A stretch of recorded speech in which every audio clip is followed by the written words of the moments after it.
এবাৰ আলু অমিতাৰে লোকেল চিকেনৰ ঝোল কেনেকৈ বনাওঁ চাওঁ আহক। ইয়াতে আমি লোকেল চিকেন ভালদৰে ধুই পৰিষ্কাৰ কৰি লৈছোঁ।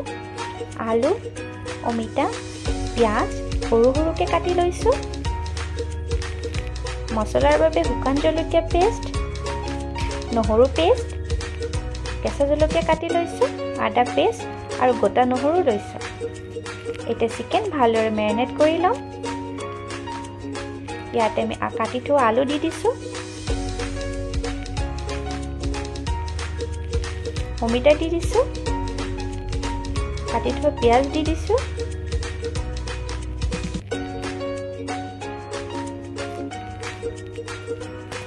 কেঁচা জলকীয়া, নহৰু পেষ্ট,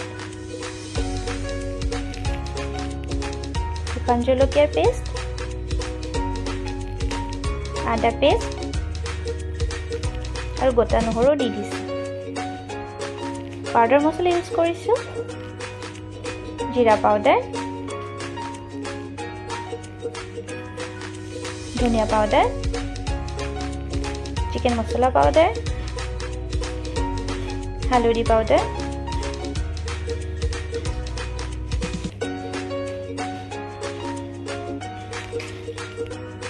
আৰু নিমখ দি দিছোঁ।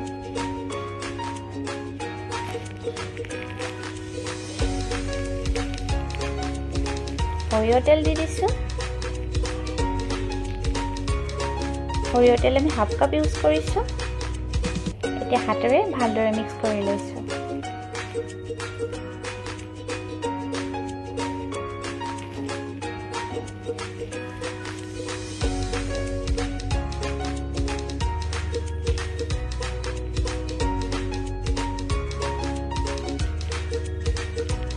ঢাকন দি 30 মিনিট মেৰিনেট হ'ব দিছোঁ।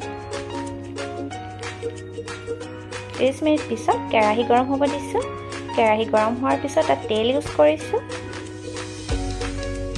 তেল গৰম হোৱাৰ পিছত শুকান জলকীয়া, তেজপাত, আদা, নহৰু, গোটা গৰম মছলা আৰু জিৰা ফোৰণ দি দিছোঁ।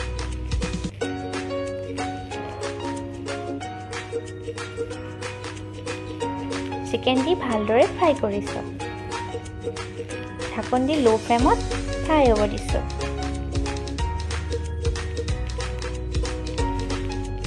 মাজে মাজে চেক কৰি থাকিছোঁ।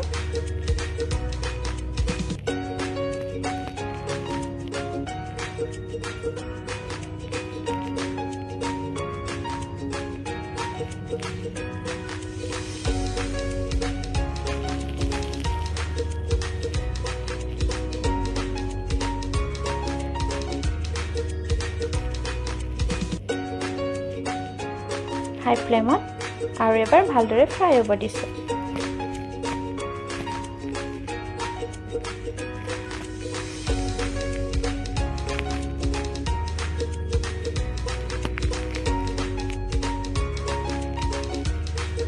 ভালদৰে ফ্ৰাই হোৱাৰ পিছত আমি গৰম পানী ইউজ কৰিছোঁ।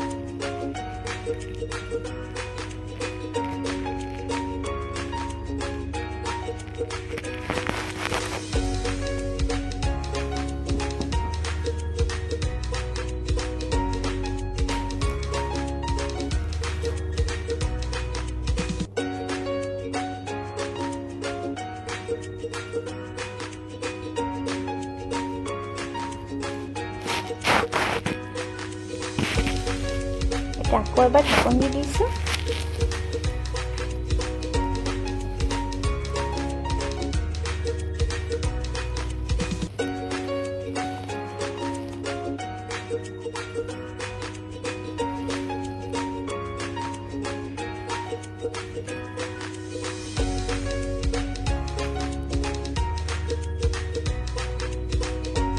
পানী শুকাই যোৱাৰ পিছত আৰু এবাৰ গৰম পানী ইউজ কৰিছোঁ।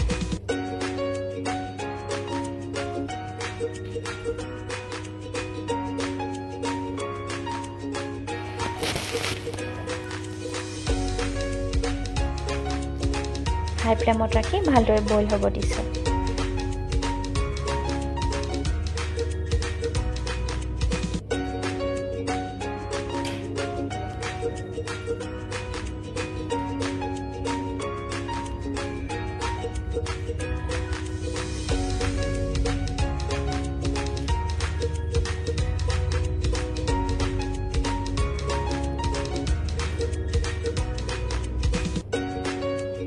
আপোনালোকে ঝোল নিজৰ মতে দিব পাৰিব। আমি ইয়াতে গৰম মছলা দি দিছোঁ।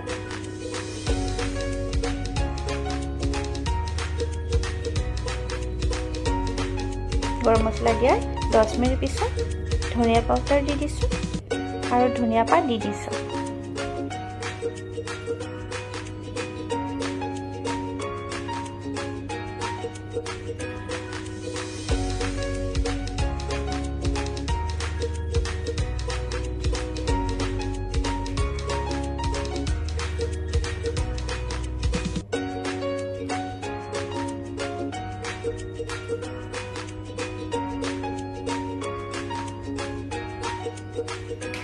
এই আমাৰ লোকেল চিকেন ৰেডি।